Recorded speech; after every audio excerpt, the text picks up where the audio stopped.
settle in the groove. Dialogue like velvet, see the wisdom as it moves. Blending coming round through the tapestry of sound. Casual combo circulates the globe, every voice in view renowned. Balancing the ledger, counting feelings in the sense. Elevating indie dreams, spotlighting each sentence. Bridging worlds with empathy, fluent in the truth. Finance to family, to mental health pursuits. No echo chamber, just reflections in the glass. Connecting dots from present pains to futures built to last. Every episode is sight for unity in subtle blends. Coco's in the rhythm, universal in the end. Having that casual convo so you don't have to have the tough combo. Let's start the show.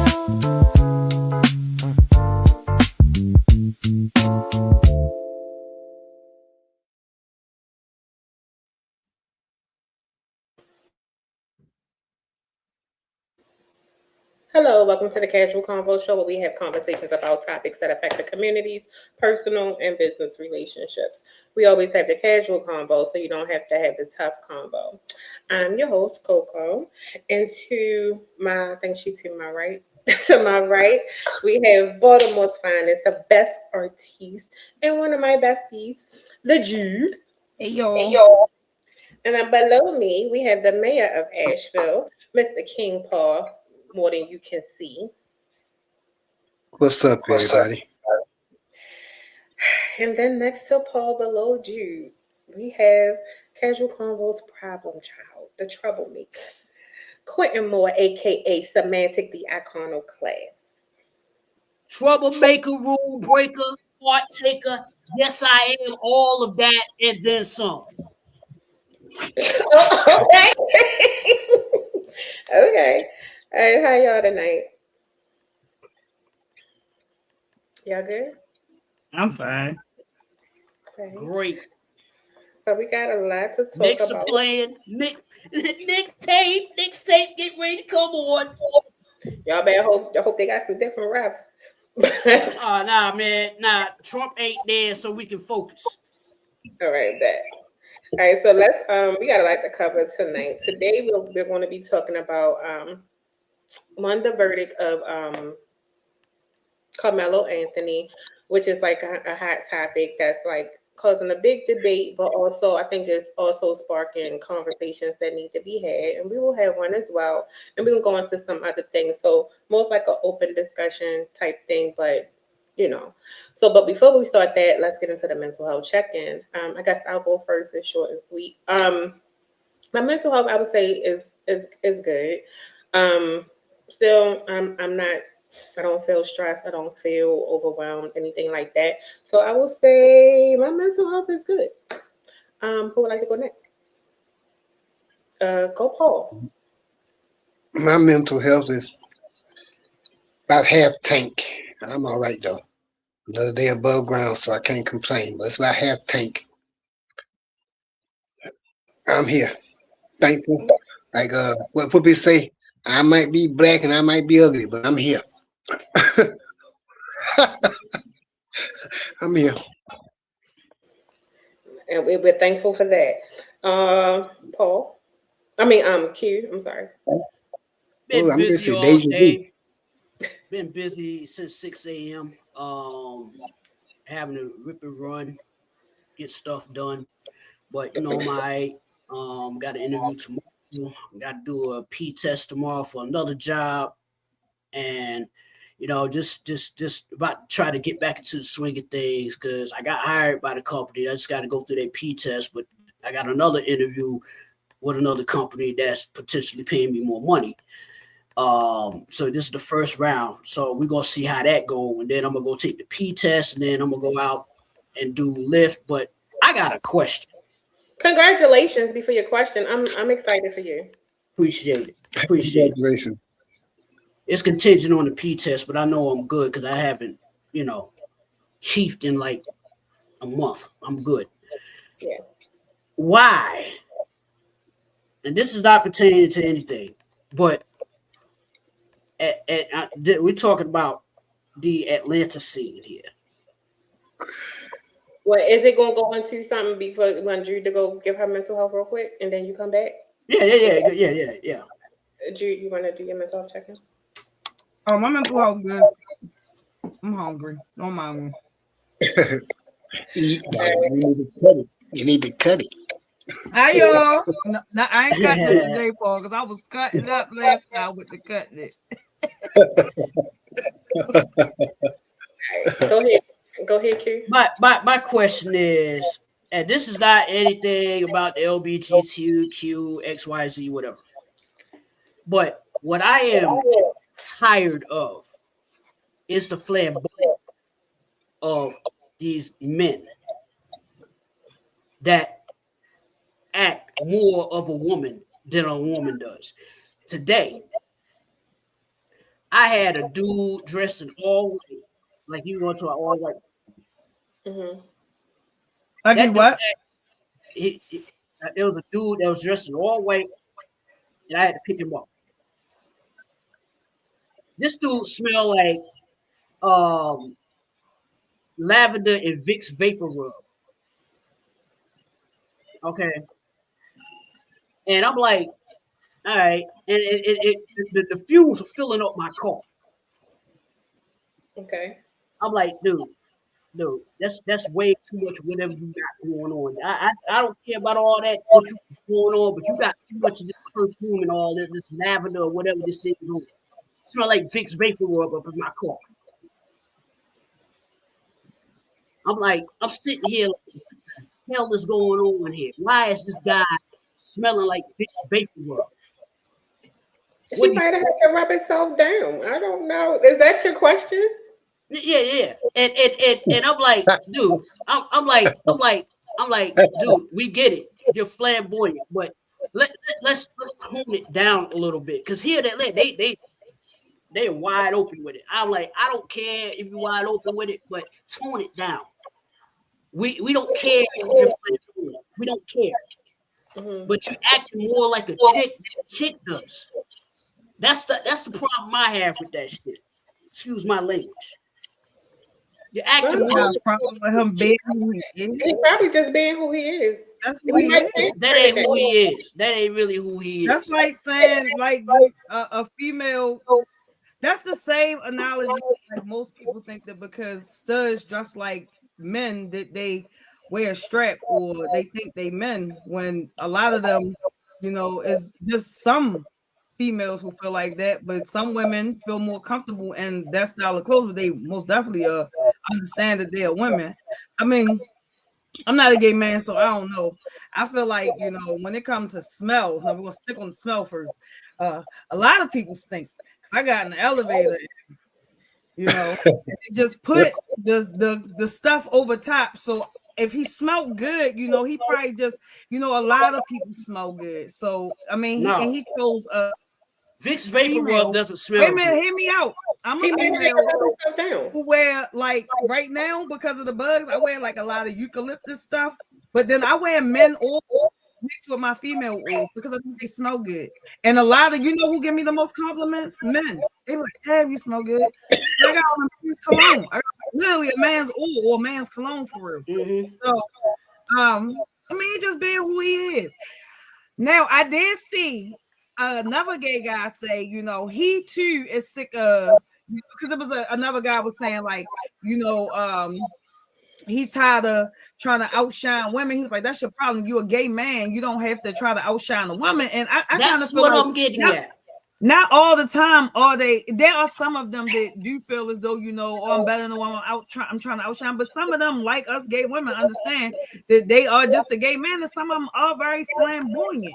Some of them, are real feminine. Some of them do have a lot of feminine ways. Some straight men have those kind of ways. Like women think that they're gay for real. It's just the way he is. That's my answer to the question. Yeah, I don't think he's just being. I think that ask somebody to change who they are is asking them to be something that they're not. And I think that's the biggest issue that a lot of people have, no matter what your walk of life is. We try to tell people be who they are, live out loud, and don't hide yourself. But then when they are, it's a problem. I mean, I just look at it like if it's not for me, it's not for me. But I wouldn't tell nobody to not be who they are. Yeah, because they won't let me be a man either, Q. Well, I've been checking out a whole lot of stuff on Facebook with Denzel Washington and all them folks talking about the Vicks vapor rub and what you can do with it. So now player might have been trying to use that Vicks Vapor Rub to get right. You know what I'm saying? So that's what that might be. Boy, I was not expecting that. Yo. Yeah. So I mean, that's what I'm saying. If you talking about Vicks Vapor Rub, that's the first thing that came to my mind because I said, damn, they got Disney advertising this stuff. They might, yeah, rub some Vicks Vapor Rub down there when you're stuck down there and you get right and whatever. I mean, dang. I'm not gonna do it because I googled it. Believe me, I googled it. I'm not putting no Wait, they Vicks talking down about there. Vicks Vapor Rub. Where? Was it where? I never heard of that. I never heard of that. So I've just been in. Come on, Spain. down by there where you get your prostate at down through there. Lord, Oh, I ain't never Jesus. heard of that. I ain't I never heard heard of Yeah. that. I ain't never heard of that. Well, check Anyway, out the ad with this. I'm With definitely gonna look it Denzel up. Curry. all right. God, So where he is. all Okay. right, let's bring it back because we got a lot to go on. I want y'all thoughts on this. So tonight, again, we're going to be discussing the verdict of Carmelo Anthony, but we're also going to have a deeper discussion and dive into some other things.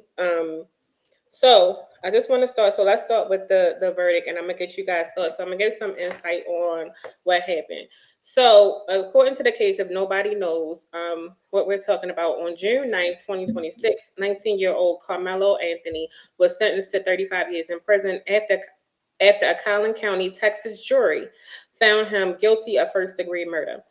The conviction stems from the fatal stabbing of 17-year-old track athlete Austin Metcalf during a high school track meet in Frisco, Texas on April 2nd, 2025. The altercation occurred during a weather delay at a district-wide track meet.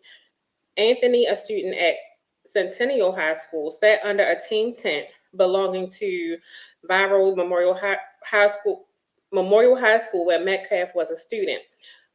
When asked repeatedly to leave, a confrontation escalated.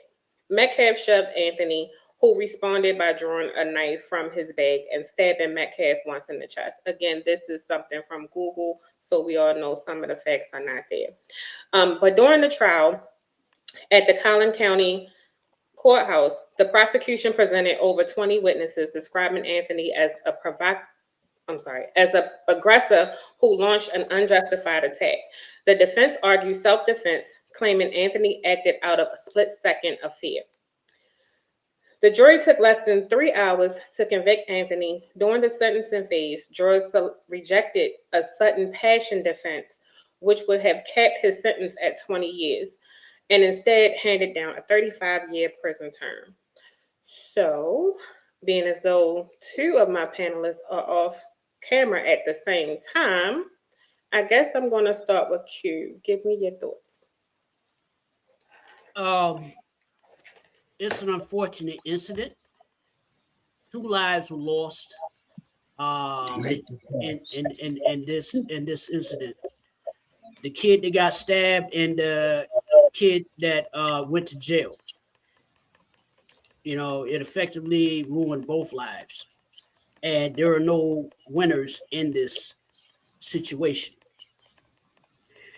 Now, I tell people I've been to Texas, and it's not for me. And I know a lot of my friends that from New York that moved out to Texas. They were like, I don't know why I moved out here,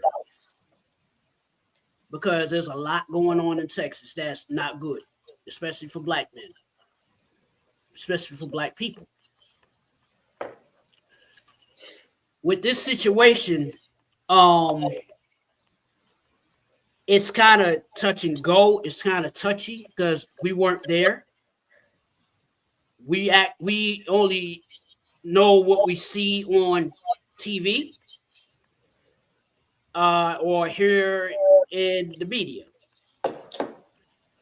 So of course the media is going to propagandize everything and, you know, hype it up and make it sound like something that it really wasn't, to influence public opinion on this. This is why I told you, Coco, to get that book, Propaganda and Persuasion, because it talks about stuff like this. It's an emotional response from the black community has been elicited, but in my opinion, it's going to be one of them responses where everybody's upset right now, everybody's mad.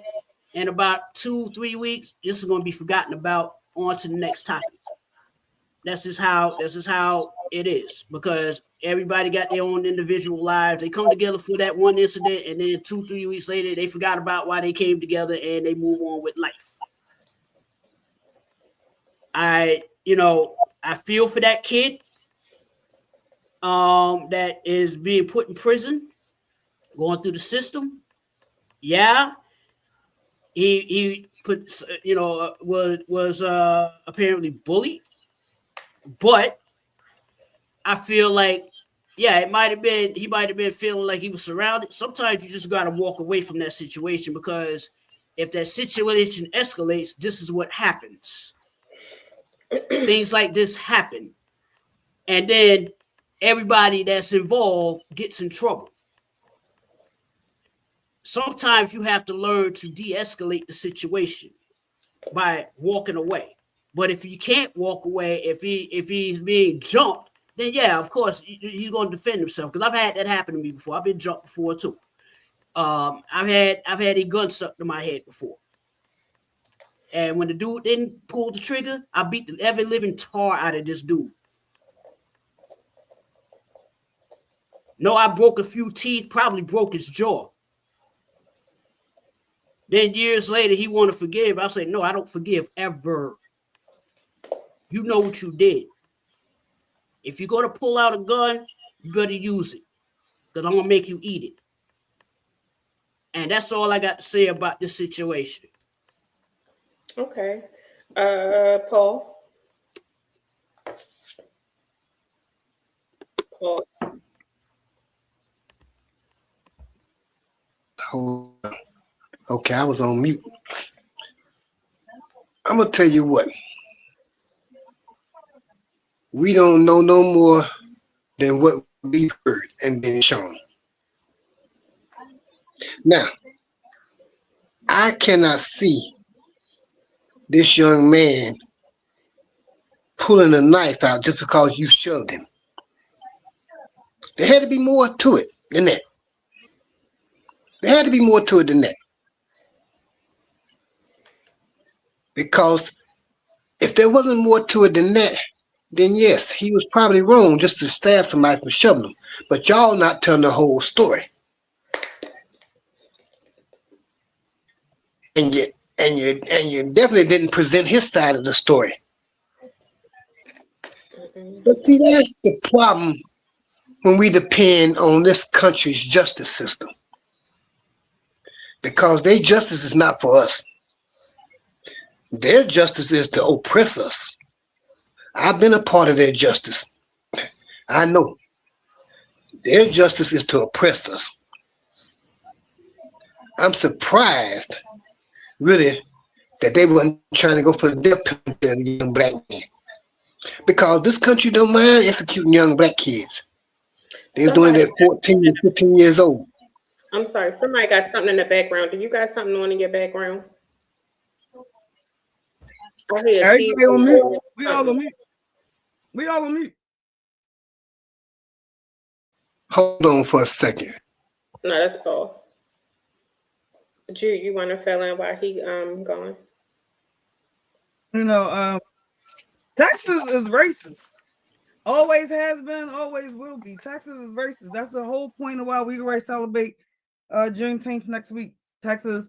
I mean, growing up, I don't mean no harm. I remember when I was dating this girl down there, and she invited me. I met this girl and I was dating, and she was like, "You should come to Texas." I was like, "Texas? It's racist as hell down there." She's like, "Man, no, you gotta come see it." But I was like, "Listen, I've never known nothing but for Texas to be racist." So when that incident happened down there, anybody who thought that outcome was going to be any different than that, y'all ain't been paying attention to none of the history in Texas. And this ain't everybody down there, but the majority of them don't. I mean, it's racist down there. They still breed off of that same Texas mentality, to the point Texas, like Baltimore, want to be its own country. Don't even want that. That's why they was freezing down there, because the Lord said, y'all doing all this devil work. It's hellish down here. When they had that snowstorm and he froze their ass in Texas, because it's just they don't black people don't get no justice down there. And black people can carry freely. Like the laws down there so geared to unalive black and brown people down there that anybody can just get a gun down there. It don't even matter. They don't care. The laws and stuff are different down there. Everything about Texas, what they say, everything big in Texas, including the sentences when you're black. Because I had posted something in the chat earlier about the other little Caucasian guy, little boy who killed the Hispanic guy, and he got a lesser sentence and less time, and he admitted to the crime, and it was on camera. But anybody wants to up here and say, oh, it don't, why black people mad, why it matters so much is because we sick of seeing it happen. And Q is right. It may disappear out of, like the broad horizon it is, but who will never forget? His parents will never forget what happened. You mean to tell me that defending yourself in Texas and you black is a crime? He should have stood there and got beat. If somebody hit you wrong, you could die. He shouldn't have let nobody beat on him, because if that situation was reversed, and a lot of people scared to say it, but if it was reversed, man, we give up too fast, because we do feel defeated and our hands do be tied. You feel me? And right now it seems like wait. That's how life is set up for us to, just continue to feel defeated. But what I'm gonna say is continue to teach your kids that this is what happens. Stop hiding this type of stuff. There's too many people who hide these type of things from their kids. Show your kids, show your sons, show your daughters. This is what happened to us. Let's start building up some communities for real. Stop having that mentality that we're gonna forget. Don't forget. Stop forgetting, because when the new crime come up, you see the people, yes, in the back of our heads, we don't forget, to be honest, Q, we don't, because everybody start putting posts. Everybody start talking about Sandra Bland and George Floyd and what's the Martin kid? Everybody start talking about it. Yeah, but it took that to bring it back out, though. That's what I'm saying. Yeah, but see, that's the thing. It didn't take that, because we are fighting a battle that is more of us that think, it's more of us with the mindset that there's nothing that we can do, than more of us saying, yo, we really got to do something. Like, stop shopping in their store. Stop trying to move in their communities. Build. It may cost us more. And people say, well, it's because it costs us more. So what? It's going to cost us more until we establish where you ever start a business? It costs you more to start the business than to do to actually maintain it. Mm-hmm. I'm just saying. We got to stop giving up. We got to stop having that mentality that, oh, we're going to forget. Yeah, we'll stop forgetting. It only take one. I agree. Paul, you want to finish? Yeah. Well, Q was right, though. I'm going to have to go on another track, but he was right about people being into the moment. Yeah. Yeah. Because, see, in that moment is the spotlight. So everybody can come out for the spotlight. It's after that spotlight is turned off, it's where we got to be still in the fight. We still got to be fighting then without the spotlight. Because this has been going on too long. This injustice system here in America. It's not geared to protect and serve us. Not even to give us any justice. If you look through the history of America, for as long as I can remember, black men, black boys, black girls, black women have never got fair trials when they are charged with something. Because for one thing, they never have a jury of their peers. How you gonna get 12, excuse me, anybody that's on here, how you gonna get 12 white people and call them my peers when they don't need nothing about my life, my neighborhood, where I come from, or nothing? How you gonna call these people my peers? So that's the first thing I got against me. Then I got a lawyer that's paid by the state of Texas or whatever to represent me. They call him a public defender. Yeah. Now, his job is to put up a partial defense if he can't get me to cop a plea bargain. The first goal is get me to cop a plea bargain. If I don't do that, then he reports back to the DA and them say, well, he's not going for that. So I'm gonna put up this little defense, blah, blah, blah, and y'all work around it. We do that, whatnot.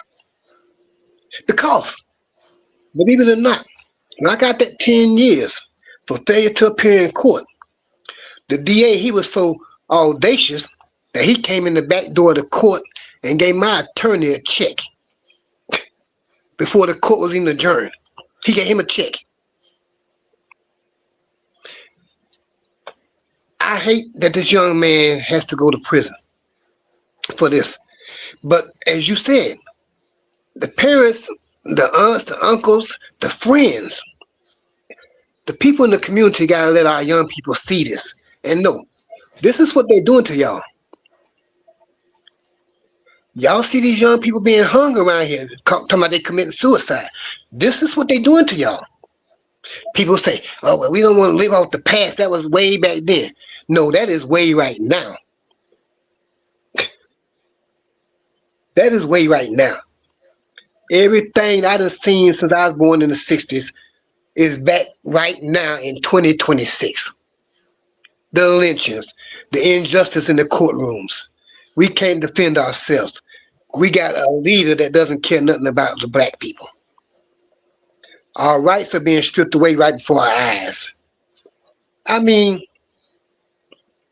basically, they want to go ahead and go back to segregation. With the black people doing menial labor, yes sir and boss and no sir and boss and all that stuff. That's what they want to do. And if they do that, the injustice system gonna get even worse for us. So I just pray that something happens that can change this, because I'm telling you, there's never been no justice for us, and like you said, in our lifetime there ain't gonna be none for us. But hopefully our young people will get up and see what's happening and turn this thing around. Because people up of my age and some around younger, down the queues, 50s, catching up in your 40s, are seeing what's going on. And it's got to be passed on down to the younger folks so they can understand what's happening. Because even though it seems like everything is fine and dandy, we get just enough to keep us going. We don't get enough to get us ahead. We get just enough to keep us going. And they can take away what is keeping us going, then we get nothing. So educate our kids about this justice, the injustice system, how they are locking kids away. They're locking our youth away for them basketball numbers, like Jude said, them long sentences. We gotta do better. We gotta do better by our young people, because we're gonna have a bunch of more Kamelo Anthony's. Because I'm gonna say this, I know it's gonna touch some ears, but it's all right for us to so-called defend ourselves in some cases against another black person, and you get a slap on the wrist. You might get 3 or 4 years, depending on how much time you done up there in the jail waiting to go to court. You might do another year, 2 years more. But if you defend yourself against a person of the white race, you're going to pay the ultimate price. Whether you saying that you're in self-defense or you're in fear, it doesn't matter. If you ain't got no evidence that can put you point blank, clear, innocent, far away from the scene, even though you was there, they gonna pin it to you and stick it to you. So that's all I'm gonna say about that. But we ain't get. There's no justice. I just hate what's happening to this young man because, like I said, we don't know what happened. I just can't see that man pulling out a knife because you shoved me. If you shove me, I'm just gonna look at you. I might shove you back, and then I might say, "Well, forget you," and I'm gone. But I'm not gonna pull out my knife just because you shove me. Now, if the rest of y'all jump towards me, that's another thing. You see what I'm saying? That's because You it sounded surra- like that was an emotional response by him. Hold on. you surrounded. I'm surrounded by y'all in y'all's tent. Okay, I came to the wrong tent, whatever. But I'm surrounded by y'all. So this guy pushed me. What are y'all doing? Y'all got that same little group and gang mentality too when y'all get in a little group. So don't just say it's the usual suspects when y'all see it happening with black people because it's not. They do the same thing. They got videos of them showing them doing the same thing. They got that little gang mentality. So maybe it's more to this. Like I said, it's more to this than what we know. And then people got all together after they done convicted this young man. The judge, the DA, the uh, defense attorney, the parents taking pictures and stuff. Okay, that's Texas justice. What kind of justice did they get for James Byrd down there? I mean, that's Texas. That's Texas. I'm through. I'm through. Okay. Preach. James Bird, Wait, preach. let me go before you go. Before you take the floor. Because I've been taking some notes and I just want to get some things off my chest. When it comes down to this, I'm gonna say, I'm gonna first start off like I agree with both of y'all. Two lives was pretty much lost. I never agree with death or anything like that. However, in this situation, what upsets me the most is to hear when people kept saying what he should have done. He should have walked away. He should have done this. First of all, I don't know anybody, if you're surrounded and you're being taunted, regardless of whether we were there or not, what's being put out, you can pretty much know. And we always say, but we wasn't there. We wasn't there when a lot of us lost our lives. We wasn't there when a lot of injustice was done to other black people. But why is it now that we wasn't there, we don't know what happened? We know something happened and he was pushed to do what he did. And first of all, anybody who's being touched, who's being surrounded, your back is already against the wall. And but if you want to say what should have been done to prevent it, don't say he should have walked away. They should have never approached him. They should have left him alone. That's what should have been done in the first place. Secondly, when it comes to, I get it. Everybody say Texas is racist. It's racist every fucking way. We're in the United States of America, and we black and in America. We walk it, we talk it every day. It is what it is, and it happens. To think because you live somewhere, you don't have to face racism, you don't have to face an injustice. We do. Are some places worse than the others? Yes, but that's a bigger conversation. Then secondly, I mean third, um, I think I agree with everybody. After a while, we do get enraged when things first happen, and I get it. And I think that's what you mean, the emotional response. However, I think, and I agree with you, that's the mentality we got to get out of and stick to we want to stick to until there's something for change, like the generations before us did, which is why we can be on platforms like this because they kept fighting. They did not give up. They kept going until they got some type of change. And I do agree that we will make all this noise, we will do all this rioting, we will do all of this stuff. And the one thing that I saw when I watched the all the different news platforms when the verdict was read was the first thing somebody and one of the anchors was hot mic. I'm surprised it's this peaceful. Yeah, they want us to be enraged. They want us to do whatever, but don't let it go. Still stick to it. The same way when Asians felt attacked in this country and they wanted to do all this and they was protesting and they protested until they got some laws and some policies put in place to protect their lives and to protect them and so that they can feel safe. We need to do the same thing. Don't shut up. Don't do whatever. And I think the biggest thing, and I've seen a lot of, I ain't gonna say a lot. I've seen quite a few um, black people making videos. No, stand down. This is what they want us to do. No, that's the problem. We keep standing down. At some point, you have to stand for something. And if it's not for our own, who do we stand? When do you stand up? We get up here, we talk about it, we talk about all of this stuff and all of this change, but we keep saying our babies dying, we keep saying our babies being put in jail. I don't think, and then he got charged with first degree. I don't think that was first degree. Granted, I get it. I get what everybody's saying about the injustice. It wasn't no damn first degree. That was definitely self-defense. It's only self-defense when it's not us. The laws only apply when it's not us. And I do feel strongly about it because I'm like, to see that boy cry, he wasn't like he didn't have a record. It wasn't like he was out there like that. He had a promising future, and to see him cry like that, yeah, that broke my heart. Cause I got sons, I got daughters. Shit, I'm black. I would feel the same way. And to say to not have an emotional response, what were you supposed to do? Be cold hearted and say, "Oh, another one bites the dust." That's crazy to me. That's just freaking crazy. We should be outraged, but don't just be outraged for a small portion of time. Keep the same energy ongoing. And I do agree with you. We gonna have to start saying F them and start really being a community of one and for ourselves and really lean on each other and support each other and stop supporting everybody else.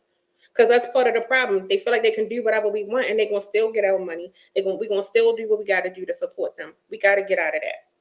But I really hate the fact everybody keeps saying that he should have what no, they should have left him alone. That's how this could have been avoided. They should have left him alone. It's yeah, they should have left him the fuck alone. I think it was something else I wanted to say, but I forgot because I'm about to get emotional. So I'm gonna hand it off. Q. Yeah. Like going with the community thing. Until Oh. I'm sorry. Can I say one thing? You just reminded me. It's something that you said and what we keep forgetting. I get things get left alone, but what I do see is there is a shift in the black community in our society. I think we are in a society that may not let shit go. I mean, oh damn, I ain't mean to cuss. That may not let it go, especially when it comes to our younger ones. They are more boisterous. They utilize their resources in a different way. But I think we are shifting towards the we gonna change some stuff for ourselves if ain't nobody else gonna do it. That's what I had wanted to say. yeah, the and and you're absolutely right. We do need to shift our priorities really to ourselves instead of spending money elsewhere. You know what I'm saying? Instead of with ourselves.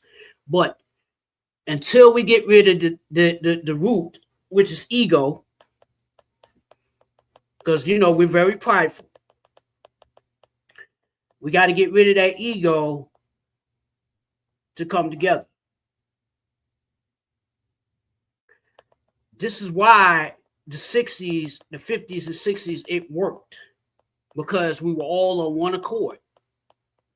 This is why Martin Luther King finally figured out I may have integrated my people into a burning house. When Malcolm X had been telling him, no, we need to organize ourselves so that we can solve our own problems and then we can join with the wider community. Instead of we got all these problems, we're just going to integrate ourselves into whatever's going on, and now it's a bigger mess than what it is, than what it was. Until we get rid of ego, because like I said, we're very prideful. We got to get rid of that ego until we can figure out the common cause, because there is a common cause. Some of us have gotten there. Some of us are there. Some of us don't want to see it. Some of us have seen it and are trying to work for the collective. But until we get everybody on one accord, this is just going to stay. It's going to continue. This is going to continue. We got to get rid of this whole individualistic mentality. Because I see it when I worked in corporate America, I'm about to get back into corporate America, and I see it all day, Black people, I be like, hey man, what's going on? Blah, blah, blah, blah. You know what I'm saying? Some of them are like, oh, it's only Q. They think they better than me. I'm like, nah. They can fire your ass just as well as they can fire me. Don't think you're higher than me just because you have a title above me. You understand what I'm saying? Because at the end of the day, you don't own the company. They can get rid of you just as well as they get rid of me. Until we get rid of the ego, kill the ego, and you can actually, when you kill that ego and kill that cloud of ego, maybe, just maybe, you can see the common root, the common cause, and come together for that common cause so that you can progress as a collective. They are. It's the younger generation. They coming right up and doing it. That's why they telling everybody we are not the ancestors. We are not them. I'm sorry, for the older generations and those of us who are getting older now. Our time has passed. We did not do it. These young kids are though. Stuff like this ain't gonna be flying by the next couple of years. By the time we done Trump and them age and the rest of the Volturi, when we about 80, and the younger generations is up sitting here talking about stuff like how we are, things gonna be changed, and it should. You feel me? Because they literally are not dealing with none of that. They are literally Malcolm X's descendants. They everything y'all was talking about, like with the Malcolm X and it's a whole generation who do know that now. Because now that we technology and the internet, we able to learn things that we weren't able to learn before. I learned that from the different parts of Black people in the United States have different parts of history in the Black community. But we're just now all getting on the same page, and we are all equally upset, old and young. Everybody like, hey, and the young people like, you know what? You know why they so sick of hearing about it? Because low key, they feel like, a lot of things were done, but we all gave up. It's a give up mentality. Oh, this is as far as we can get. And them same kids that everybody's sick of, they are forced people. They try and get in so control of them so quick because they already know the force that they are going to bring upon the government in the future. They ready to change all of that. And they not dumb. They are taking advantage of education to the point the government attack system to stop them from educating themselves. These kids took notes. They took notes. They regret giving everybody access in America to the internet because of the cruel history here. Not only we find out the truth about our history, the white people will find out the truth about their history and they not liking it.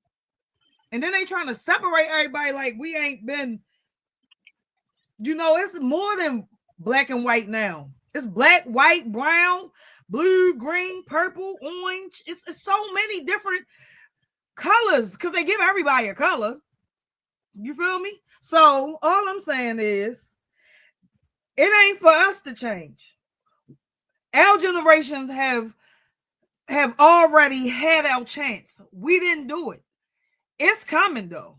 It is coming. And the part about it is I hope a lot of us are here make it to the Volturi age to be able to see it, because what's going to be the big step in the face is the racist people, the racist generation of people watching that phase out. Racism always going to be here, but watching like a majority of it phase because it's already phasing out. The KKK is losing because they started attacking people's families, and so many people's families are integrated now. You can't separate people from who you love. That hate, that type of hate is starting to be like, So yeah, it's starting to be extinct like the dinosaurs. Integration. Okay. Integration saved the black community economic wise. Because I say that because when there was segregation and you had black towns, black Wall Streets, black businesses, whatever, what did they do? They went and destroyed those towns, destroyed those businesses. So the integration stopped that, but then they attacked us in another economic way by not letting us continue in all those small stores and had in the neighborhoods and all that, whatever, that people kept building up. See, it ain't like people got tired and quit. People got tired because the younger generation behind wasn't trying to pay attention and listen. We trying to show y'all and tell y'all see the gains that we have made. These people are blocking and stopping. And y'all are falling to the wayside because y'all want to hang out in these streets killing each other. No, we don't need that. We don't need y'all in the streets. We need y'all alive. We need y'all alive and prospering. Because if there ever was a time that we may find ourselves back in segregation like ways, it might not be as powerful as it was then as it is now, because you have all the integration in your families. Everybody's family is integrated somehow or another. So there's no, well, I'm just black. No, we got a combination of people in our family. So if you try to segregate people now, it's not going to work. But you can commit to having them live in a segregated type of way, if you get what I'm saying. Yeah. Yeah. And I just don't understand. I think it was you just said, or somebody just said. My mind is wondering, but we don't support each other. Mm-hmm. That is the biggest thing that we can do right now, is to support our own people. Stop giving these people our money. They talk about us in their language when we go in their stores. Their service reflects how they feel about you. And you never see them frequent none of your establishments or none of your businesses. Mm-hmm. Mm-hmm. So why run off putting money in their pockets where they can fly to India, wherever the hell they go to, every other week or whatnot? While you still here struggling to try to do something for your own self. I'm saying we got to get out of that mentality that, oh, well, this person doing that means they making money. That's why people do what they do. If they start a business, they start a business to make money. Mm-hmm. They can't run a business on friendship. Yep. Friendship don't pay no bills. Mm-hmm. So our people have got the mentality that they see somebody trying to do something, they don't want to support that person. Support your brothers and sisters, because you don't know when you're going to meet them down the road and they're going to come back and help you. You got to support each other. Because even though we can't go back to being segregated, we live in the segregation times right now. Yep. These people taking our funds and we're not getting it back to each other, then where's our money going? Why are we living so hard? Why? Because our money is not coming back into each other. Our money is going to people and they putting it somewhere else.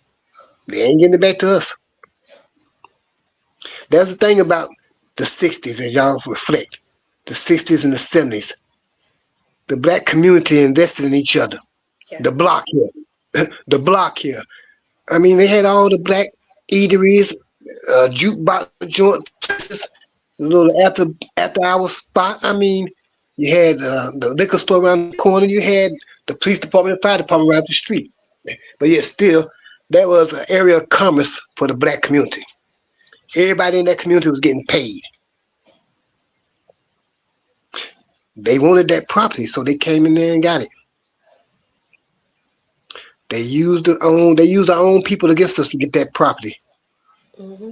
And I'm saying, people don't realize, If we can go back to doing stuff like that, we ain't got to be in competition with each other. We can do the same thing and be in the same area. It's still gonna draw people.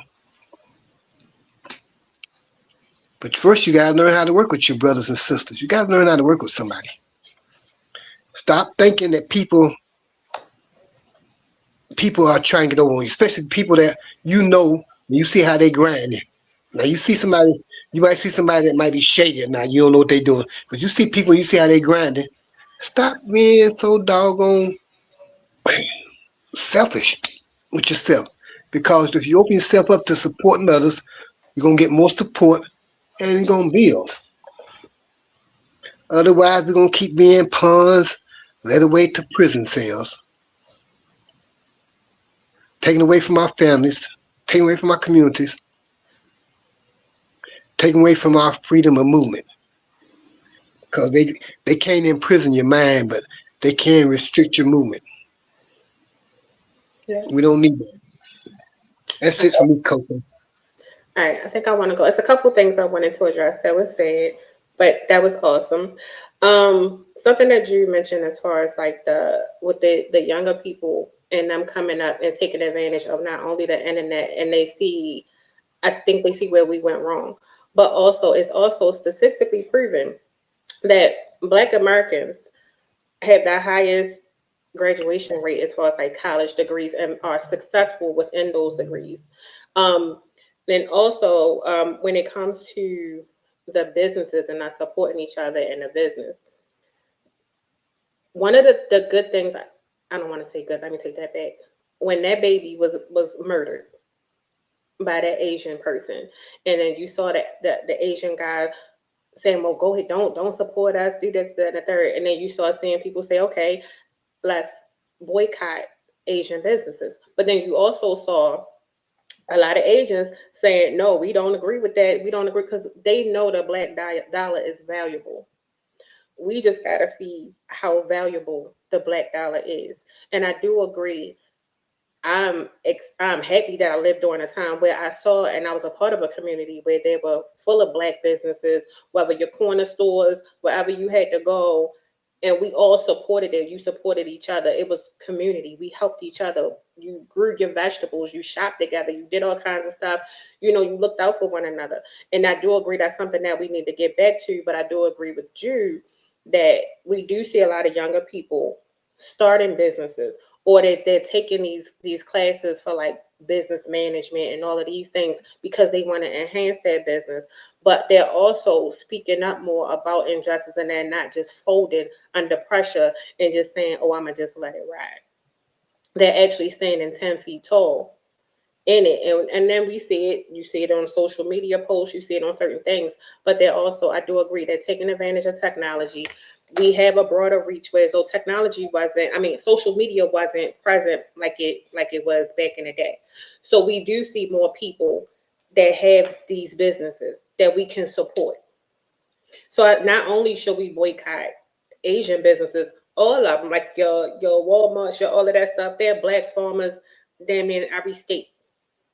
There are all kinds of things going on, and you can reach them just by googling or going on social media and sharing it and networking within ourselves, within our own community. Like they don't care about our lives. They don't care if we lose our life. They don't care if we go to jail for 30 and 40 years. Why are we giving them the money?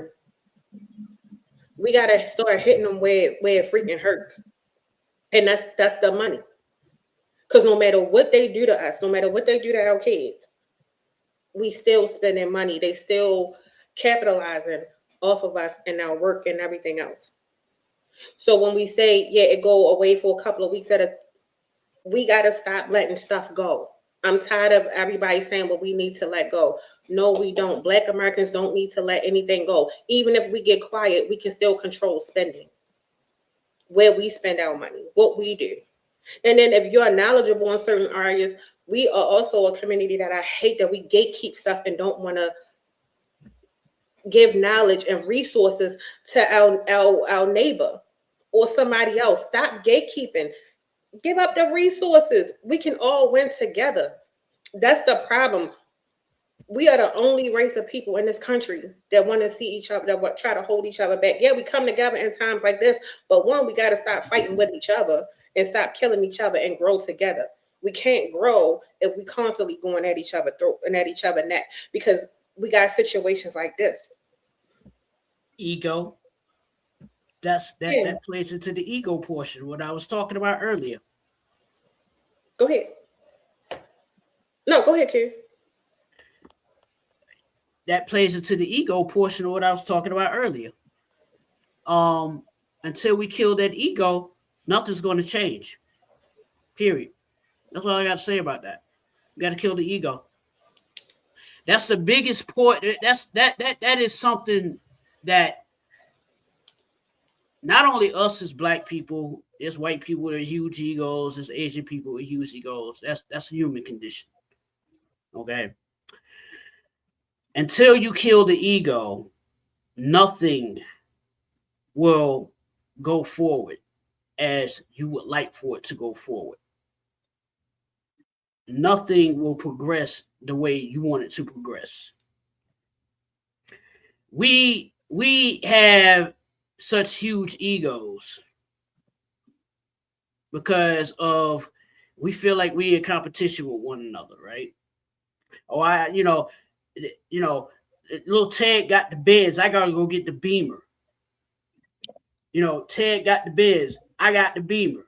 And then Ted's like, well, I got the F Ford 150. You see what I'm saying? That competition, that mentality, that whole gatekeeping thing. That's part of it. That's part of the whole ego thing. If I know something, I'm going to impart wisdom. I'm going to impart knowledge on what I know. I'm going to share what I know. But it's up to that individual that I share it with to pass it on. They don't want to do that. A lot of people don't want to do that because I got the knowledge from him. I'm just going to keep it because I don't want nobody taking my spot. You see what I'm saying? And that's the part I'm sorry to cut you off. I didn't mean to cut you off, but that's the part that bothers me, because like Paul said, we can't we can't discredit or forget about what they did in the 50s, 60s, and 70s. Because that led up to the privileges, and I'm gonna say privileges because we didn't have them before. If it wasn't for those who fought generations before us. And what was I going with this? But I said it to say the the whole point of like the gatekeeping, like you have to really come together and not, I don't like to use the term hating on each other, but when you see somebody else, and we got to get out of that mind frame of we can't all win together. But then the same part, the thing about it was that bothers me is that we'll get money with somebody else that don't look like us, instead of teaching somebody and paying them forward, or teaching our kids or teaching our family members, one, not only about how to do things, but also financial literacy, financial awareness, financial responsibility. Because it's something that a lot of us, we miss, that we like to make money. We like to talk about having a business, but we don't talk about the financial responsibility and understanding how money actually works. So there's a whole bunch of stuff. So when we got these people, or we have like black people that work in these banking systems, or that's being accountants and things like that, those are people we need to learn from. So we also have to not only learn from each other, but another thing is a lot of us don't, like when we think of somebody trying to teach us, we think they're trying to tell us what to do. And then we get defensive. We got to stop being so defensive and start receiving information. And I just think it's a lot of things. It's a lot of things that we need to break. But the more we speak that we can't and what we won't do, the more we speak those things into existence. We got to start talking about what we will do and what we're going to do. That's Ego. the problem. So Right, I hear people say, Ego. yeah, I mean, right, but It's we got to, pride. yeah, we got to get out of that. right. And stop saying I'm not going to speak that into existence, because I don't want to hold that. And I do believe there's power in the tongue.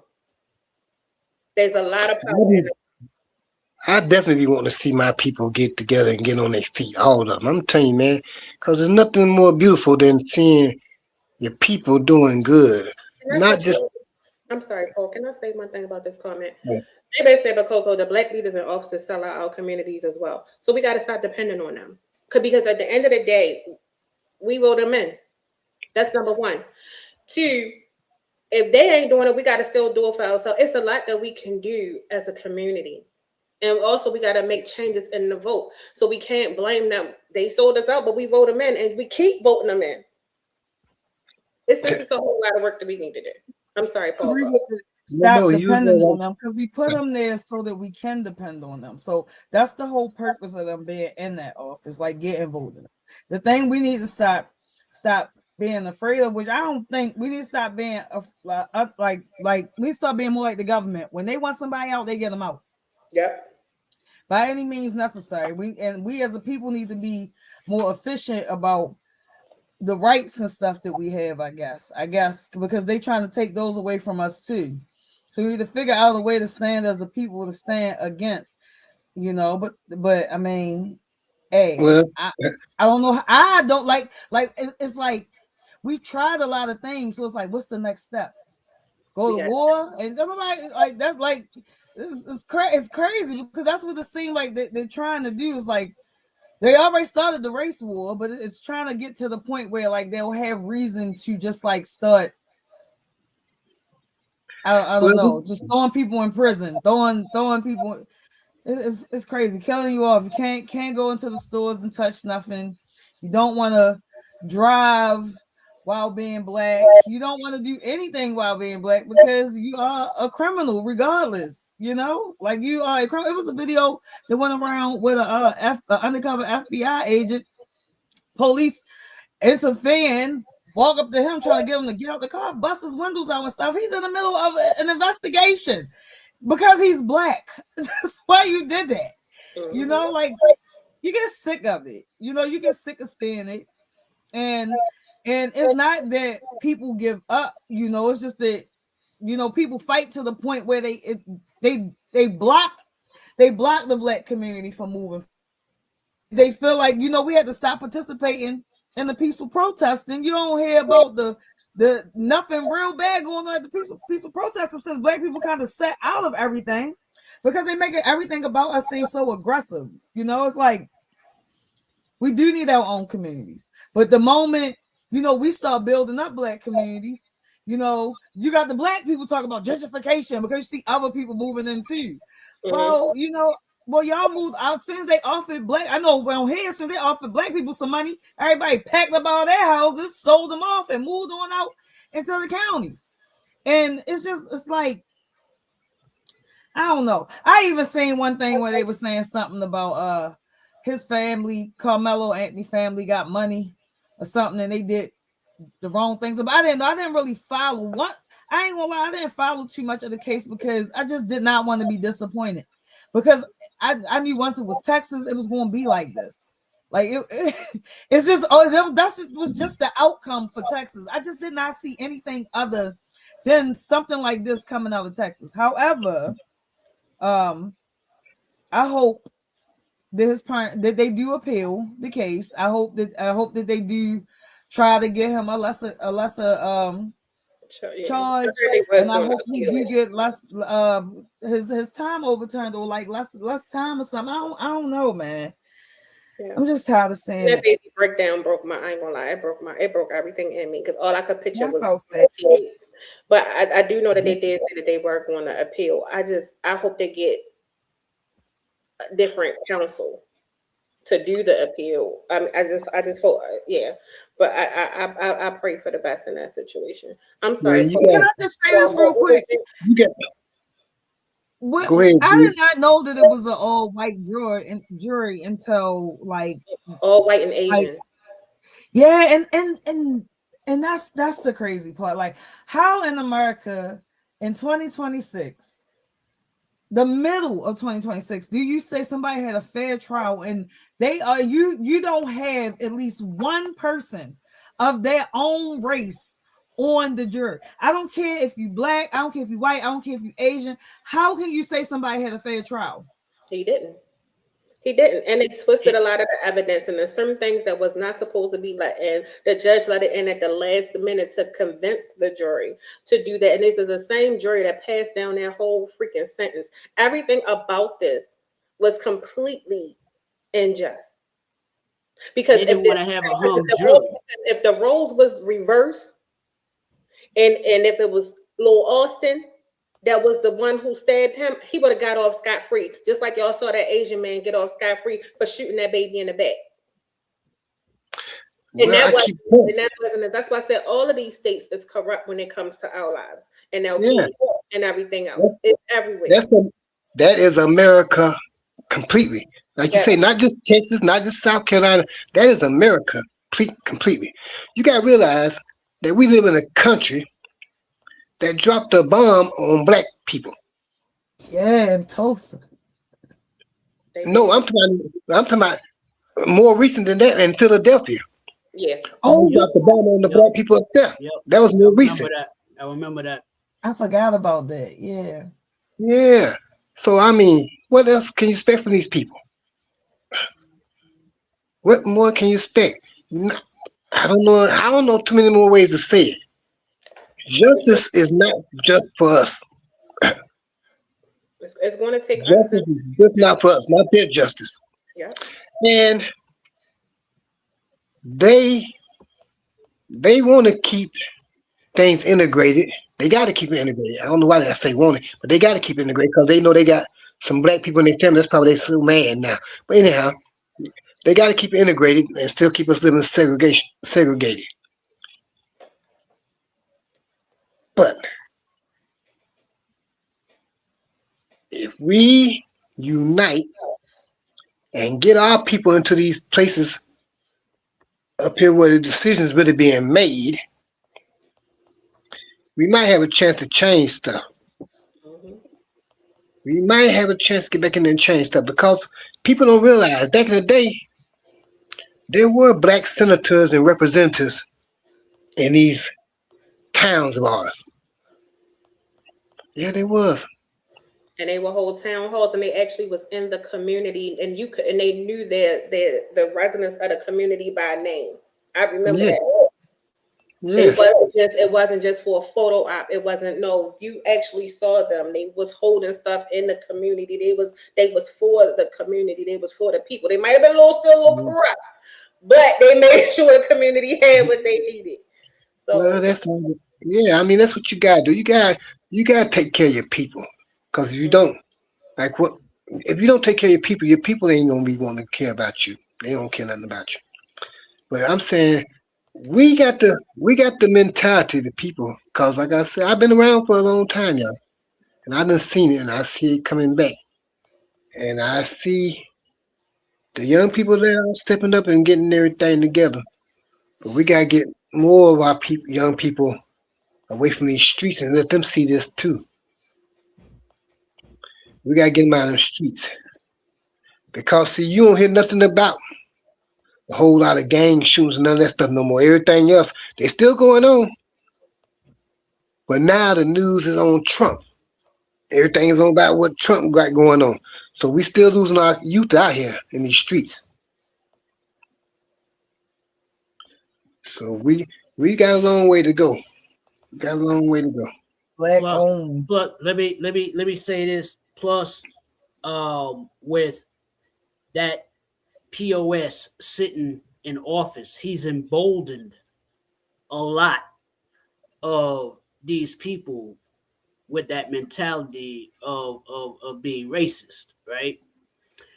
He's emboldened them without actually saying, hey, go out there and be racist. He's used rhetoric and people getting caught up in the rhetoric. Not all white people are racist. Not all white people are bad. However,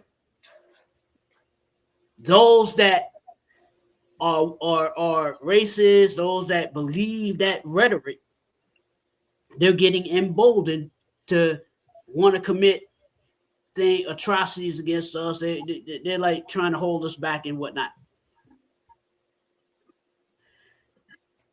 This guy, once he gets out of office, I don't know if it's ever going to get back to how it used to be before he got in office, and I don't think it will, because it's pretty much scarred. That it added another scar to the legacy, but it's also created a lot more awareness. You know that's going on now than what it used to be, because we fell asleep at the wheel. We fell asleep as soon as the integration came in. We fell asleep. We didn't keep our foot on their necks after segregation ended. At all times. Right. Can I ask you a question, Q? I want you to still stay on the mic. It was a question that I wanted to, I know I mentioned it in my opening, what I had said. What are your thoughts on, because like I said, I have seen quite a few, and especially when people who were outside the courthouse, they were emotional, people were crying, they were angry, they were upset, and rightfully so. But then I started seeing these like videos and posts going up, but people saying, no, stand down. This is what they want. We don't need to be out here acting crazy. We don't need to be out here doing this and doing that. What are your thoughts on that? Real briefly, it pissed me off, because I'm like, if you don't stand for nothing, you're gonna fall for anything. So when should we have a voice? If that's not the time to have a voice, when do you have one?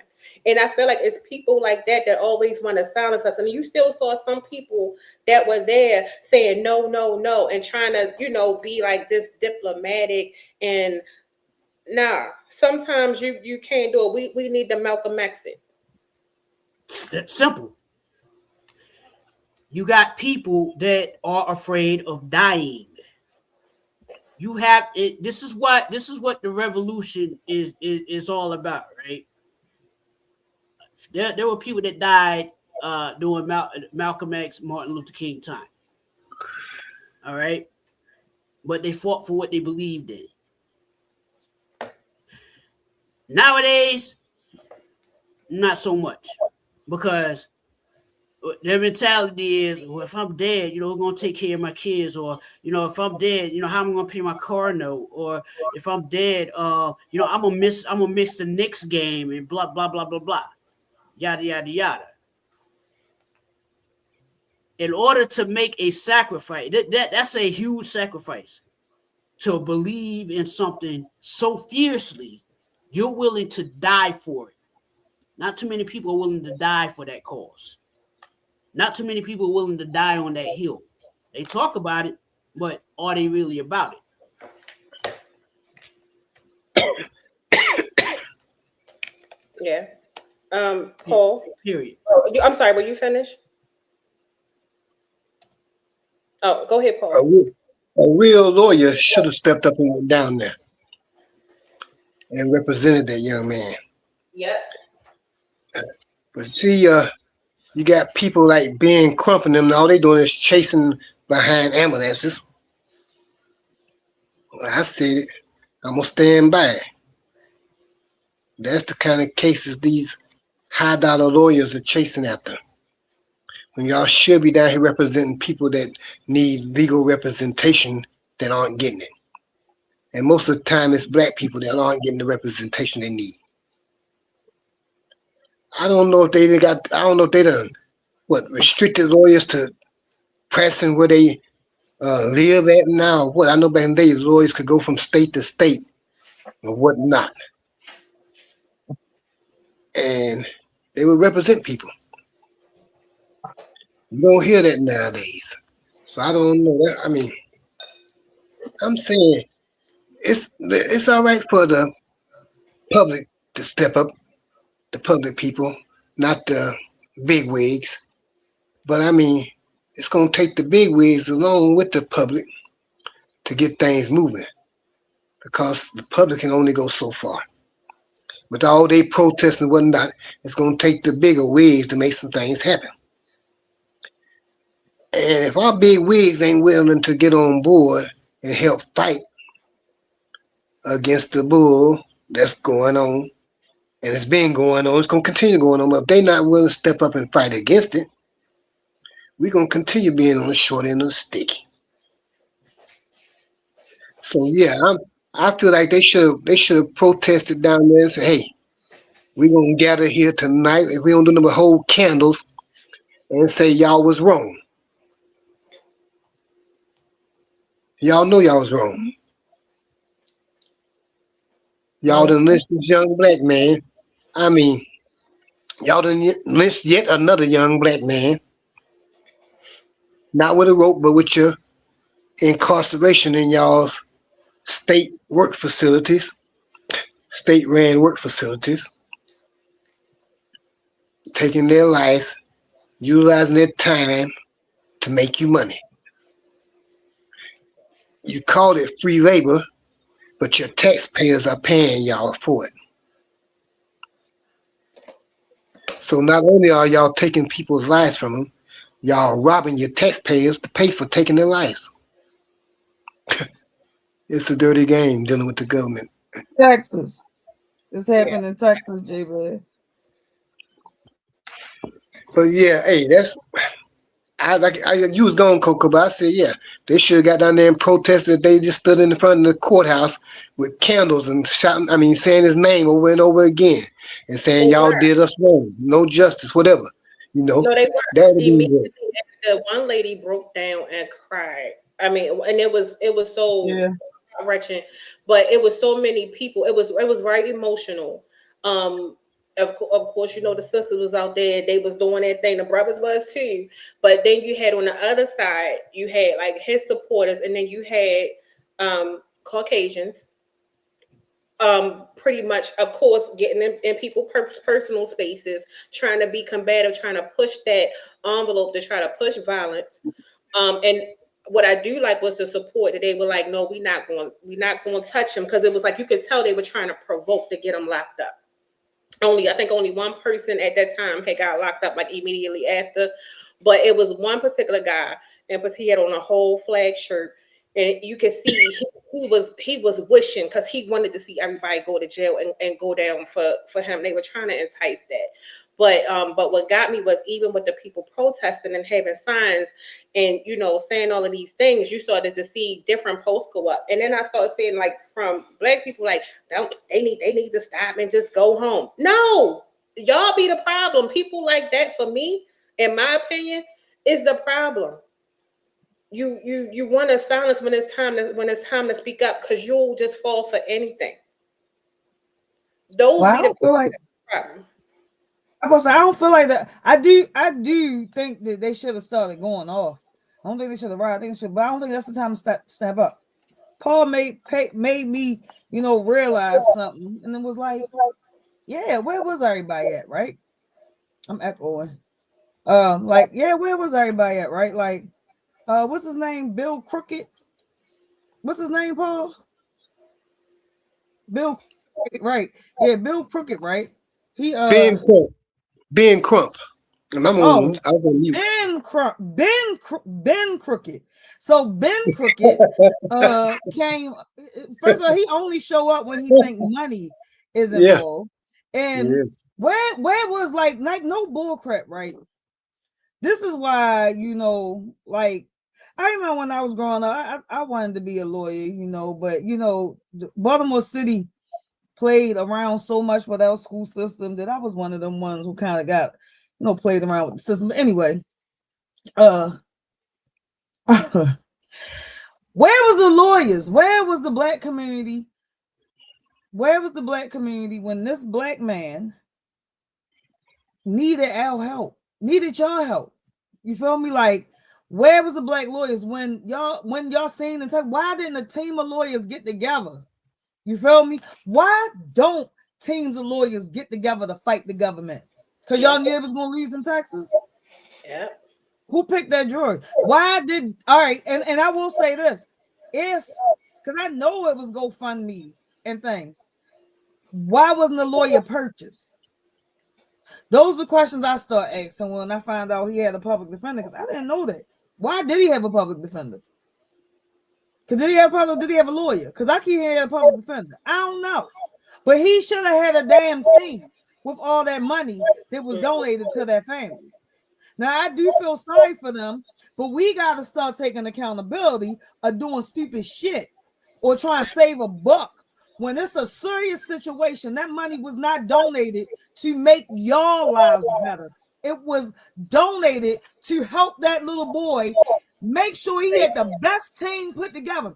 Y'all should have paid for Ben Crooked, whatever his name is. Because you should have paid for whoever. The Johnny Cochran, he ain't coming back. Yeah. Well, No. the But thing where's is, no? Because now everybody want to donate money to try to do this. You know, sometimes you can't. It's called double jeopardy. You cannot, you know, I mean, a person can refight their stuff, you know, but you can't keep.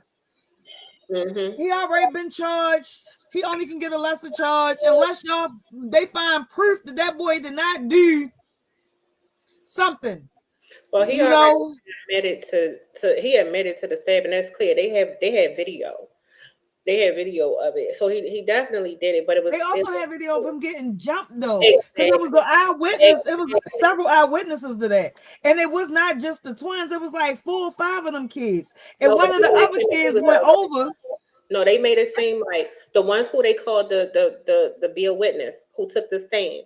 They painted a picture as if he was the aggressor. I know. Even though they showed the video in court, they still made it seem like he escalated everything. He did this, he did that. And when that's not, you have physical proof. That's not how that went. But you got all of their friends and you called them up. But I also blame the mother, even if he had a public defender. Y'all knew that this jury, was already against them from the jump, when they went to sentencing, you know how people speak on your behalf to see why you should get a lesser sentence or something like that.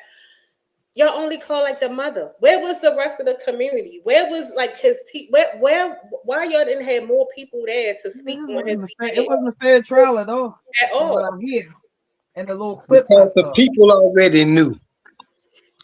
The people down there already knew. They knew they was gonna get that Texas justice, which is none for the black man. Yeah, it's like how I That's, said. that's, That's why I don't that's the bottom understand why a line. whole team didn't get put there. Why a whole team of black people, like everybody want to talk. Like, don't get me wrong, all this stuff we talking is cool, but let's just be real. Why didn't a team of black lawyers, a black law firm, jump on this? I agree. Because y'all probably wasn't going to get money. Y'all didn't feel like it was y'all. Like, let's just be real. The black community sometimes is our biggest enemy too, because there would have been a time in life where the black community would have got together and completely fought for that situation. You feel me? Even if half of the town would have got wiped out, everybody would have fought to the death, you know? But all I'm saying is, How many appeals? where was the NAACP? And how much you want Well, to be all now because of the attention that it's getting. And that's the thing that pissed me off with a that's lot of what I said, yeah. they're gonna want to But be how many appeals? because they did put it out there that he's going to appeal it. Now, who's going to be behind the whole pushing through the appeal is the thing. Yeah, So we do see but little BC up on it. Then you know it's because he wanted the photo op. how many appeals have a black man, black woman, whatever, won in Texas? That is true. That is true. So yeah, he ain't gonna let him appeal, but I mean, look where he got to appeal it to.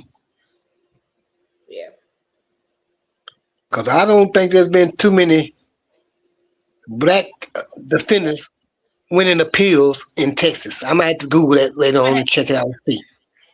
But yeah, that's something to make you think about too. Because I'm saying, well, I don't want to keep saying Texas because it's nationwide. But they always want to say that you got a jury of your peers, and that's the first injustice that you face. If I'm a black man and you don't have no black people on this jury, they are not my peers. They gotta Well, be within. I No. googled it. It says yes, black individuals have won appeals in Texas across both criminal and civil courts. The appellate system in Texas regularly reviews and reverses cases from lower trial courts where legal errors, insufficient evidence, or constitutional violations have occurred, regardless of the defendant's race. That goes from wrongful convictions and everything else. Yeah. I wonder how long it take though for the appeals. It's gonna take a minute. He probably gonna do at least at least 5,600 minutes. yeah. He gonna be in there. I give it at least 2 years or so. They gonna make him sit for a minute. They gonna make him sit. Okay, on the 10 that I had here, I was on appeal for 3 years before the lawyer jacked it off and messed it up. 3 years on the appeal. So damn, I'd already done a year in jail. So about 4 years and a little bit, 4 years and some change time, only for the appeal to be denied. But yeah, they gonna make you sit down for a while. He got 35, so they ain't gonna be in no hurry to get to his appeal. That's another thing that them courts like that, them uh, U.S. district courts and stuff like that, whew, they be backed up with cases. So just hopefully, man, just stay strong. Yeah. I don't know. I didn't really follow it. I did see the verdict. I saw the verdict because man Coco was on the phone. I didn't follow it because I'm not. I don't know. I don't mean. I don't. I just when things happen in Texas, I just don't think, especially when it's dealing with like a black person, just off of just repeated history over and over again. Just it just never tends to, favor in the black person's, favor, or hardly ever do, I guess, from what I have seen. So most of the time. And I mean that's just how I was love to see. Like the tech, they kind of I don't know, it's be racist down there sometimes. Be racist in a couple places in the United States, but they known for that down there. And I ain't never think that boy. I ain't think he was gonna get a fair trial. I didn't, and I didn't follow it because I didn't want to be disappointed, and I didn't think they was gonna give him 35 years. I didn't think. I ain't gonna lie. I was probably green because I thought with the other situation with the guy getting off, I thought that maybe they was going to let everybody off at this point right now for a minute. I ain't gonna lie. I kind of had a little faith in that, just a little bit. Why? And then I did that. It did hurt my heart because he a baby, Look at that man, 30. Look at that little boy, 35 years. It's similar. Accident. It's similar to Self-defense. It's similar to the book that I read as a teenager called To Kill a Mockingbird. But listen, besides the book in Texas, I read that. a little white boy stabbed a Hispanic kid and got less time, like just in real life, not the book. In real life, we watching it right here in front of our face. It's not fair. That's why people are upset and feel some kind of way, because as adults, we all see that it's just not fair that it is happening. And it sucks even more when you look in the mirror, like while I'm looking at all of us, and we are black people, and this can happen to any one of us, to anything. We can make a mistake, and any one of us cannot be here tomorrow over a damn mistake. That sucks. So that type of weight is held over our head every day as a human being. That suck. That suck. And I know before, hear me out. Y'all know me with my people. Africa. Y'all know how I felt about y'all when y'all was coming for us, right? But Burkina Faso people, what's his name? Ibrahim. Listen, right? We need to figure out as a people to make some deals with them. No bullcrap, for real. I know that y'all got beef with West Africa and all that because they got that thing and they on the outside or whatever. But West Africa, whatever y'all got off, we need to make a deal because y'all kind of gave us these suckers over here. So I don't know how I feel about y'all right now. I ain't kind of beef, something. I take it back from a couple episodes ago. I feel, but y'all listen. We need to make a deal with gold or something. Y'all need to hook up with the black people over here because we are strong and resilient, and we are sick and tired too. The same way y'all sick and tired of what's going over there with y'all. And together, as a people, we can grow. That's the pitch. But you That is also got my to people. realize, but Jude, what you also have to realize is that black people in Burkina Faso are the majority. They have numbers. It's a numbers game. That's my point. I did not realize that. I know where we're going. Then we say we need to stick together. All right, they in the majority over there. We need some majority up in their life. Hey, Sentinelese. I don't know what y'all be saying, or I know some of y'all, but we need to get together. We need to get together. I'm telling you, we need to make alliances with the people. But Y'all not understanding what I'm saying. but you have to also realize you got to change that mentality of certain Africans, because a lot of the Africans think they're better than Black Americans.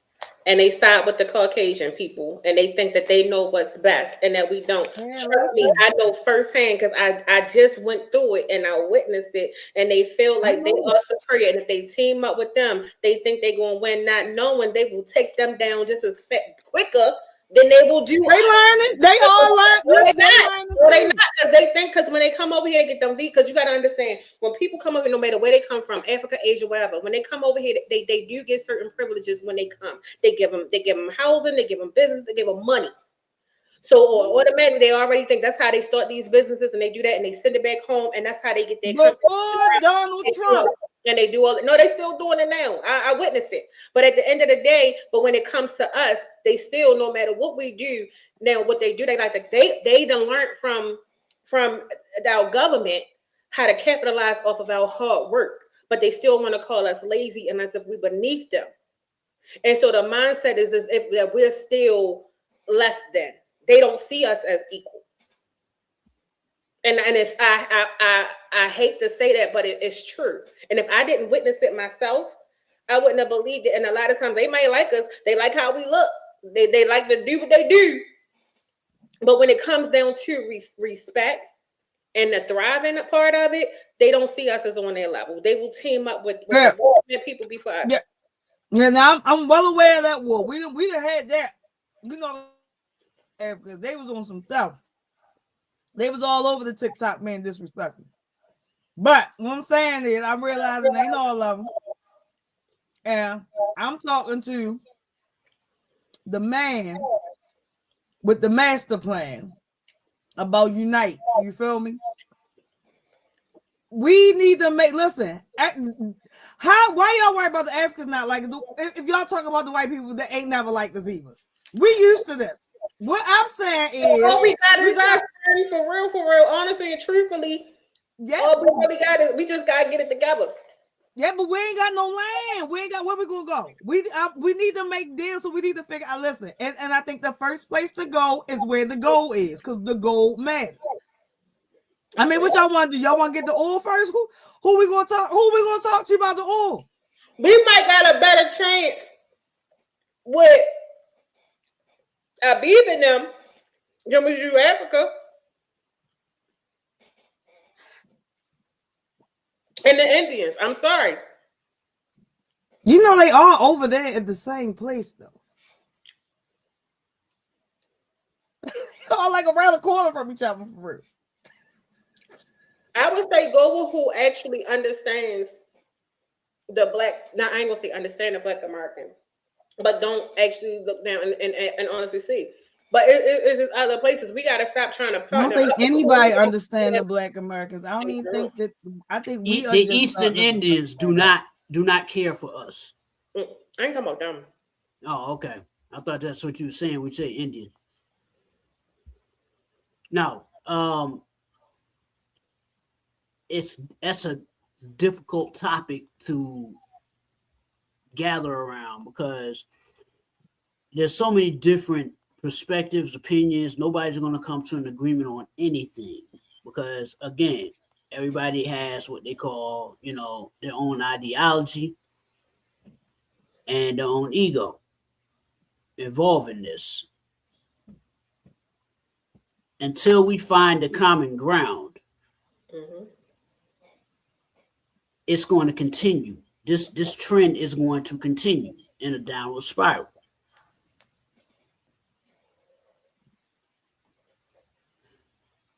I think that what we should do, yeah, go back to collective economics like we used to have. Yep. I'm with you when you're right.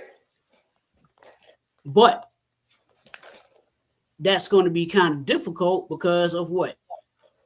Us.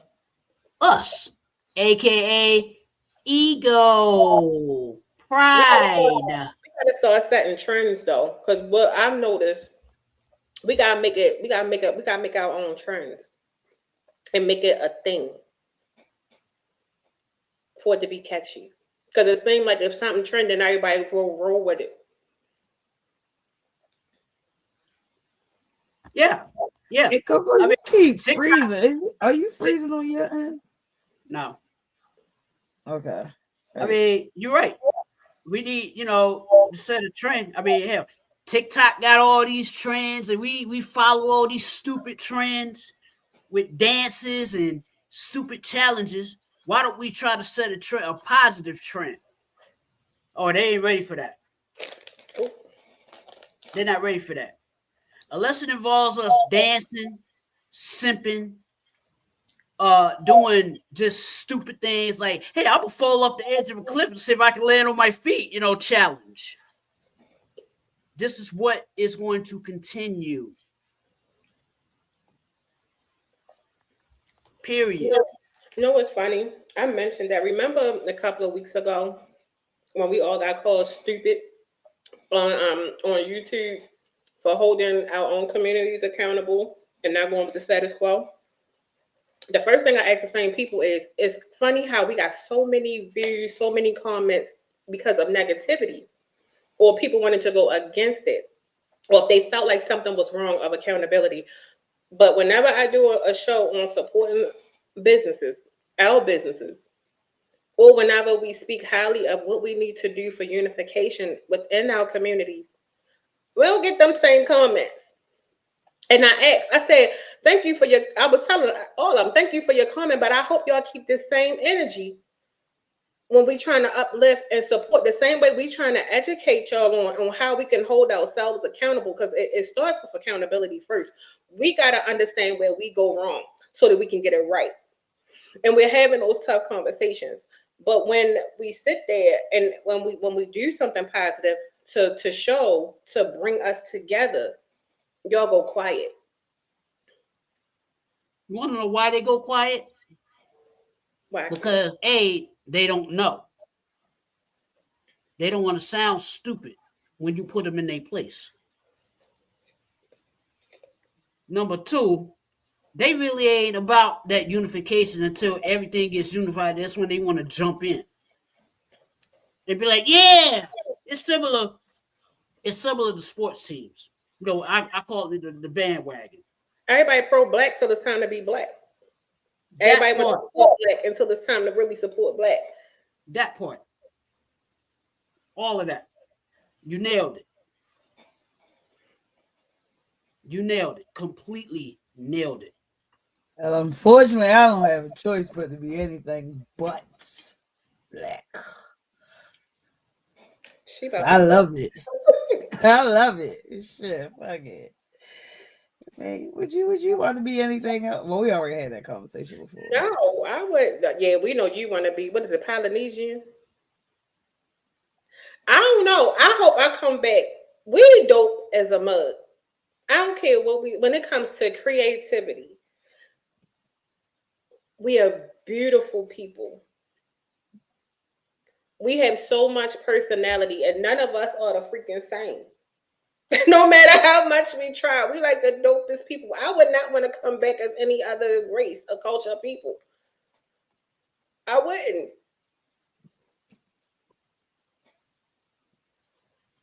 I I really want I want to try I want to try some flavors. I'm joking.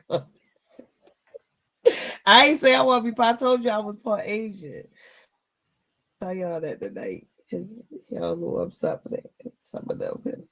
Yeah, I want y'all to be upset with my people. You I might hope want to be Asian over in like Vietnam where they love us, or in Cambodia, where I'm they definitely love us, probably Vietnamese.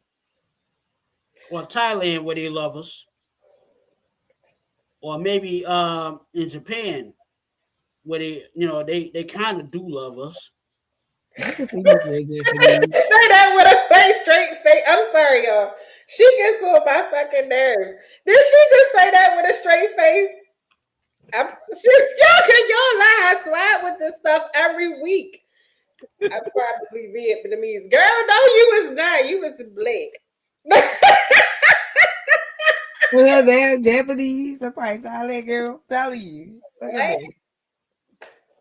I'm telling you. I No, know I'm is in there somewhere. I'm definitely black though, but I'm definitely, look at me. It's no, in there. yeah. I'll come back as me because I know I'm an asshole. I know that. If I could do life over again, ask me what I have. Yeah, I ain't gonna lie. I'm so goddamn. Oh my Yeah, god. I would. I I'll would. come I back would as give you. I am. I'm an asshole. No, no, Q. No, don't. We Yeah. can't. Yes. That's because I know myself better than anybody on this planet. I know I'm one of the biggest assholes on this planet because I don't compromise. I don't give in. When I say no, and I stand on business. But that's not being an a-hole. Yeah, to a lot of people it is because I'm not giving them what they want. That's because you But it depends on to what extent right. of, because it ain't got to be like that all the time. No, it's like that with me That's all the time, and I love every moment of it. You want to know why? Because I'm one of the most difficult people in the world to be with, to deal with. that's a lot of energy. I like that energy because I'm combative by nature. I'm an Aquarius. I don't. Aquarians are Oh yeah, y'all combative. crazy anyway. But I'm not wasting energy on something. If something takes too much, no, when I can take that and do something else. But I don't think being an a-hole or if you standing up for what you believe in, of you for your moral compass and what your beliefs are, that's not being an a-hole. That means you cannot be manipulated. And Yeah, it's there's nothing wrong with that. people can't do that. So I wouldn't take that on as a badge of honor to say, oh, I'm the biggest a-hole. No, I I mean, do. we all can be. I mean, I can have my ways where I can be one, but am I going? No. It, No, I when people call me that, I see that as a compliment, and I say thank you very much for the compliment. They were like, "Really? You think like that? Yeah, I am. Like, I know what I am. I stand 10 toes down. And once I stand 10 toes down or something, I don't give a damn what's happening. I cannot be moved. Nothing will move me. Nothing will move me. Remember I told you last Monday about the situation with my kid? yeah. I stood 10 toes down with that. To this day, we have not spoken in all this time. Everybody's like, well, you don't want to go to your grave, not speaking. I was like, you must not know. What's that song? You must not know about me. You must not know about me. Okay. I told her. I told her. We told you get another her in a minute. I told Man, my man, keep daughter, your head in a don't minute. call. I told my daughter when she disrespect, don't call, don't write, don't email, don't send a smoke signal, don't even try to drive by my house This until nigga you said apologize. Lillian cannot go outside. Lydia. Stop. Stop. Because my family, my family, like my aunt, she told me, she says, out of all the kids in the family, um, you're the most stubborn out of everybody in the family. I said, yeah. Because one day my aunt was trying to help me, and I told her, no. Do you realize it took for her to curse me out for me to come to my senses on seeing what she was trying to do? She said, damn it, Quentin, I'm trying to help you. And that's when I snapped back into reality because I'm so used to really, I'm used to getting help, but I'm used to trying to do it alone, do things by myself. Because that's just how if I got myself into something, I'm trying to get myself out of it, not involving anyone else. That's just my mentality. Yeah. And sometimes, yeah, I do need help, but I won't ask. And she told me sometimes you need to ask for help, and that's something I have to learn how to do, and I'm slowly learning how to do that. Yeah, most independent people don't know how to ask for help. I'm stubborn like that too. I try to figure it out. But you better start asking them motherfuckers because when people know that they can depend on you, you listen, motherfuckers will show up for you, man. It's a good feeling. Don't burn your bridge, Yeah. I ain't burn no bridge, but don't burn your bridge. Look at this fool. Look, look, look. My office hours are from 9 Y'all know he was going to come through. to 5. That's how you know when he here. What kind of help you need, J Bear? I don't know if we got the kind of help. Kind of help you need. Yeah. Ravens Nation. We coming in strong this year. I just wanted to say that before we get up out of here. Y'all ain't gonna do nothing. Since we coming to a close, I just want to do a go around. Wait a minute, Coco. Before you go over, 2 seconds, just 2 seconds. You think because y'all got L leftover, coach, y'all gonna do something? At most, y'all may make it close to the playoff, but y'all might not touch the surface. What flavor of crack are you smoking? Vanilla or chocolate? What I'm smoking. I'm not smoking crack. We lighting blunts and blowing the smoke in the air. What kind? What does it have fentanyl in it? Y'all ain't going. Y'all ain't. Don't worry. Y'all got L leftover, coach. It don't matter. Don't matter. Don't matter. It does not matter. Does not matter. Okay. We'll talk this mess starting September. Coco, you can go here because we ain't worried about nothing that Q is talking about right now. Okay. Well, because we're coming to a close and we only got a couple of minutes left, what I wanted to do is just go around and I want all of you guys to give. No, you're not. It's you always want to come in at the end. I'm not letting you up because we get ready to get off. I got 5 minutes left. You should have came up here at 9 o'clock. Anyway, I want to go around and I want y'all to say what you would like to see as far as change, like moving forward within the Black community. And now, keep in mind, we gotta be out of here, finished by 9:55. Look, wait a minute. Should I add him to the stage? No. Everybody on mute. Ain't nobody say nothing. What I would like to see? No, because we're not talking about no Ravens. No. What I would like to see? You got 6 minutes. I would like to see, like I said, the ego. Get rid of the ego. Get rid of the pride.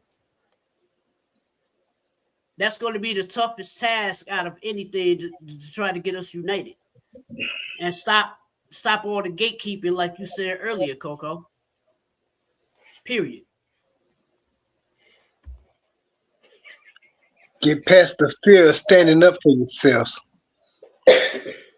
Stop waiting for somebody to come to your rescue and start standing up for yourselves. When you can start standing up for yourselves with others standing up for you, then you can start creating strength. But as long as you want to sit down and wait for somebody to come to your rescue, you're not going to be able to ever accomplish anything. Not unity, not anything. So I like to see that change. I'd like to see the Black community continue to grow and unify together, and grow into a stronger, people as a whole, despite our flaws, because everybody has their flaws. But I would also like to see us build a relationship with Ibrahim and South Africa with the goal or something. It's like I know y'all think I'm joking about that, but I really think that if we really start thinking big and figuring out ways to, build relationships outside of America to help our community be able to bring in some type of funding where we ain't dependent on the U.S. as They a got people, because the only way to branch off, no bullcrap. The only way to branch off is to build, your own kind of nation. The only way to do that is to, no, that would build be your own great. relationships. We need stronger leaders Yeah, that in would be our great. community. With somebody Yeah. that actually respect us and that on some type of level, not one that don't respect us or feel like we're lazy or beneath, you know. Well, yeah. Well, listen, I ain't say it had to be Africa. That's just my choice because they got the goal. But Yeah. however, whoever the leaders in take charge, I think that we need to build up a stronger Black America, and Mhm. move forward. We're trying to build our own nation for real because a lot of people don't even know that you don't even have to be you can live in America and not be a you what is it, one of them independent people thing. You just gotta know what you're doing. I don't know too much about that. I actually was kind of learned, but yeah, that's all I gotta These say. folks, these folks would rather see guns come into the black community than they would gold. Yeah. So they want to see something that's gonna kill us, not enrich us. That's why there's so many guns around now. There's Yeah, not a but whole we lot of don't gold depend on around. that. There's not a whole lot of gold around. Even though they got the gold connections over there, they not trying to let us get it. I'm telling you, man, this thing with America. Somebody said a couple of weeks ago, if I'm not mistaken, I believe it was Q when we had a discussion about America being a corporation. I think I said it Oh, okay. Well, I know I heard it. too. And they gold, yeah, they that guns, gold. They both start with a G, so yeah, I think about that. But I mean, that would be nice if we could get that. But Yeah. where's our leadership at? The bill is Where's our leadership at? We don't have no leadership in the Republican Party. We don't have no leadership there. So if we depend on Democrats to do something, they are very slow and they're mobile. And it's almost 55, but 53. And they very slow and they're mobile.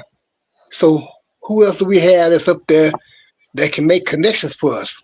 That's representing us. Yeah. Oh, we got a ways to go. But first, it's going to have to start locally in our communities. COMMUNITY. Okay. Why would you do that? And then when I gotta go. But okay, well, okay. My quick spill is what I would like to see moving forward is I would like to see us have more of a voice, not silence our voice. I think we should encourage each other to make our voices heard, especially when it's for positive change and when it's about protecting ourselves and our community, our family, friends, and just your neighbor. I also think don't just boycott Asian businesses or targets and stuff like that. Network amongst ourselves. If we everybody use social media, if you want some toiletries, your personal, your everyday essentials, look online and see what black businesses have because there's some out there. Spend within ourselves, spend amongst another black person, even if it's not somebody in your neighborhood. Of course, look at the reviews and all of that stuff. Give them a chance. I'm not. I know sometimes some of us do bad business, but not all of us. It's a lot of us that do great businesses. I would say look to spend money amongst ourselves first. Also, like you said, let's not gatekeep information. If you're knowledgeable in the area and you have some tools and resources that can help somebody else, give it up. Let them know. Educate them. We got to start amongst ourselves. We got to look out for ourselves to try to prevent situations like this. Because once they see that we are a community and that we got each other back, some things will start to shift and start to change. And again, but it has to start with us. We can't wait for somebody else to do it. We can't just sit around and cry about it and do about it, but then you want to still go out and support somebody else that don't look like yourself. So in order for us to thrive, we got to thrive together. So with that being said, we are coming to a close, and I would like to thank Daytrick, J Bear, Fallon was in the building, Montel Peterson, who else did I see? I saw Terry, I saw um Meldon, I said Daytrick, Mark Wilson, a couple of people. If I forgot your name, if I didn't see you, I apologize. But thank you to everybody that tuned in, that was watching, that was listening. We appreciate your support. We appreciate everybody. We will see you guys Monday at 8 p.m. And we love you guys. Good night. Peace.